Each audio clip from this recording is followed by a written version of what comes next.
Hello and welcome to CATEX TV. Today is Tuesday, the 20th of September. Lloyd's of London Chairman John Nelson has revealed the market's plans to expand in Malaysia and support the country's growth as a reinsurance centre. Nelson said Lloyd's has applied for an onshore Tier 1 reinsurance licence in the Asian nation. It currently serves the Malaysian market as a Tier 2 reinsurer through Labuan. According to reports by the National Straits Times, Nelson is hopeful that Malaysia's central bank will approve the application for its new licence in 2 months, with operations beginning in the first quarter of 2017. Hurricane Hermine, which will cost the industry less than $400 million, according to modelling agency RMS. Earlier this month, the Category 1 storm became the first hurricane to make landfall over Florida since 2005, but the damage it caused was limited because it tracked over the less urban areas of the state. The residential insured losses make up about 60 to 70% of the agency's loss estimate. Shortly after the storm made landfall, catastrophe modelling firm Karl and Company forecast the Hermine would generate insured loss of up to $500 million. Meanwhile, in the Atlantic, there are 2 storm systems. The first one is Tropical Storm Karl, which is forecast to strengthen to a Category 2 hurricane as it passes extremely close to the island of Bermuda. And there's another system further offshore, which is heading towards the Caribbean.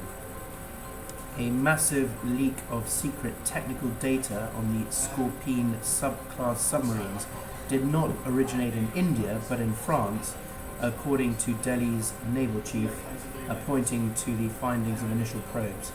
Some 22,400 pages of classified documents detailing the combat capabilities of the subs made by the French defence contractor DCNS for the Indian Navy were leaked to an Australian newspaper last month.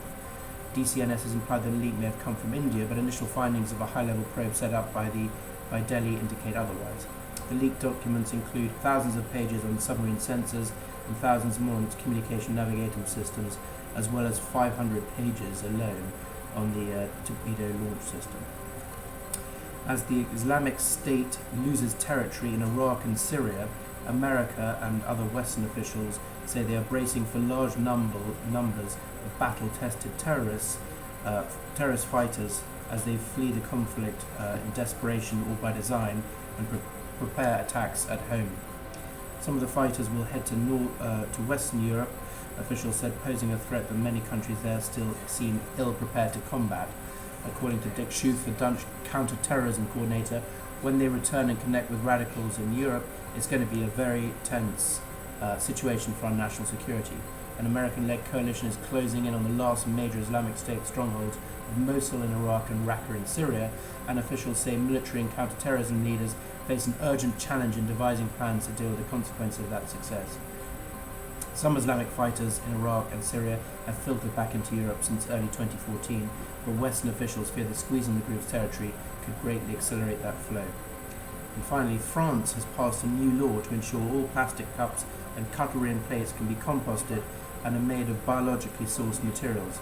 The law, which comes into effect in 2020, is part of the Energy Transition for Green Growth, an ambitious plan that aims to allow France to make a more effective contribution to tackling climate change.